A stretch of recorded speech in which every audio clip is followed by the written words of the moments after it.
This is becoming a regional war, not quite yet a world war. But if you take into account that, in fact, Iran is backed by Russia, China, and you know what, throw in North Korea, it's starting to look like an axis versus the Allies. And it is quite remarkable that the Allies means the US, the West, the Arabs, and Israel.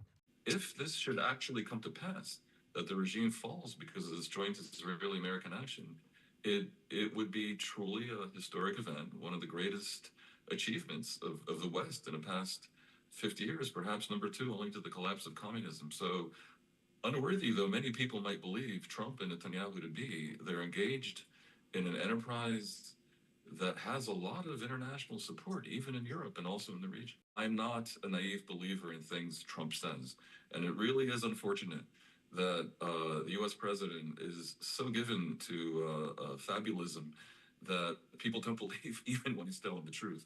Because in this particular case, like a broken clock that's right twice a day, Trump is speaking the absolute truth about the Islamic Republic. And what is even more astounding, so is Netanyahu. The big picture in Israel is that they'd be delighted for the Islamic Republic regime to fall. They really do believe that the Iranian people are their friends. I realize this may sound naive or fantastical, but that feeling is strong in Israel because they remember the era under the Shah when the two countries were good friends. And there are contacts below the radar between Israelis and Iranians all the time. And Israeli singers in Persian, have fans in Iran and on and on. So hard as it may be for some viewers to believe, the feeling is strong in Israel that they're doing Iranians a favor. Of course, the main issue is that they want to rid Israel of the threat that they perceive coming from the Islamic Republic. American strategic thinkers are aware that China is a big part of what props up Iran's ability to survive economically at all, because China essentially is a rogue player when it comes to respecting international sanctions on Iran and also on Russia. If they ever chose to attack Taiwan, then oil transit routes in the seas off the coast of China might be affected, and they will be very much dependent on Iranian oil at that point. So, if Iran ceases to be able to export to China oil, or if China can be compelled to respect the sanctions on Iran, that changes the equation altogether. Iran is an asset for China, even beyond the oil. And if the Iranian regime is defeated resoundingly, that is also implicitly a defeat for China. Even if the regime behaves better internationally and ceases to support proxy militias around the Arab world, they would still be oppressing their own people, their own women. It may not be the best idea to give them that runway. Was the diplomatic track a genuine attempt at a grand bargain, or was it a strategic deception operation? The U.S. was probably genuine in its willingness to not go to war, but less genuine in its willingness to compromise with the Iranian government. They were basically presenting an ultimatum, and they had terms, and those terms could fairly be described as terms of surrender for the Islamic Republic, by which I mean, of course, as has been repeatedly explained, no nuclear enrichment at a military level, no long-range ballistic missiles that can be used for aggression, and no further funding, training, arming, and guiding of militias around the region. They seem to think it's okay for Iran to set up Hezbollah, which has obliterated Lebanon for decades, has made a mockery of Lebanon's sovereignty, and embroiled Lebanon in ruinous wars started by Hezbollah versus Israel. They think it's okay for Iraq to be controlled by Shiite militias that are controlled by Iran. They think it's okay for Iran to prop up Bashar Assad that caused the deaths of hundreds of thousands of people in Syria, and the Houthis that have caused the death of at least 400,000 people in the civil war in Yemen. I think it was game over for Iran.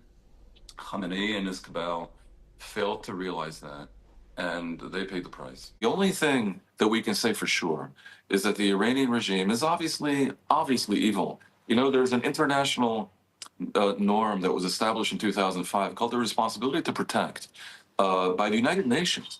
And it basically says that when a government clearly cannot be trusted with the safety of its own people, never mind of the region, then the international community has an obligation to stand in the way, and that doesn't have to mean military action, but it also justifies military action. This was foreseen as being something the Security Council would have to approve, but of course, the Security Council has become dysfunctional because of Russia and China, who are going to veto anything against Iran. But the principle remains: Israel and the U.S. Will be able to say we've achieved a version of success by decapitating pretty much the entire leadership of the Islamic Republic. In 1 or 2 days, even if they're replaced by a different version of a leadership of the Islamic Republic, the U.S. and Israel might assume that that new leadership will be a little less reckless than the previous one was in rejecting American ultimatums and in displaying tremendous indifference to the position of pretty much the entire West. And I would dare say, with the exception of maybe China and Russia, most of the world, in the idea that they cannot have a nuclear weapon, they cannot have clearly offensive intended ballistic missiles, and most definitely they cannot continue to spread jihad through militias around the Middle East. All of that, I think, is game over for Iran, and Khamenei seemed to not comprehend it.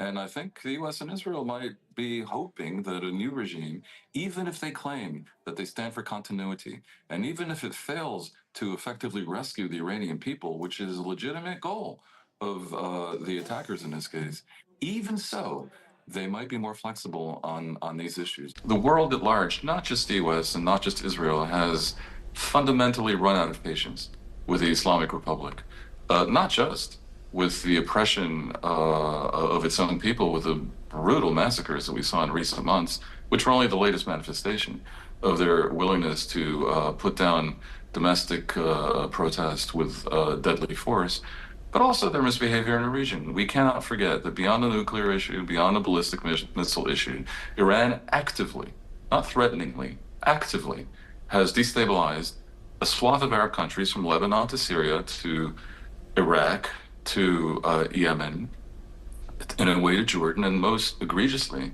the Palestinian areas, by arming and funding and guiding militias aimed at spreading jihad in the region. That this was ever tolerated was always somewhat befuddling to me, and clearly it's no longer being tolerated. You have Trump, in a rare display of some wisdom, offering the Revolutionary Guard amnesty if they should stand down and refuse to carry out any further orders to massacre their own people. You could envision a rupture. And a lot of revolutions throughout history that we remember as revolutions were actually palace coups. And I'm thinking of Romania in 1989 and Egypt in 2011, when there were masses of people in the streets. But in the end, the military, other armed forces decided it was time for a change. I don't think it's inconceivable that that should happen in Iran, given the degree of popular discontent, the economic misery that the people are facing, largely as a result of the Islamic Republic wasting their treasure on foolish adventures abroad. Regime change efforts are rarely a good idea. They're difficult to justify under international law. It's the great exception, and are generally unpredictable in their outcome and quite often unsuccessful. So we're in complex territory here, and yet Iran has provided the world with very compelling arguments for why this is an exception. Basically, their brutality towards their own people is at the level where it does trigger the international norm called responsibility to protect.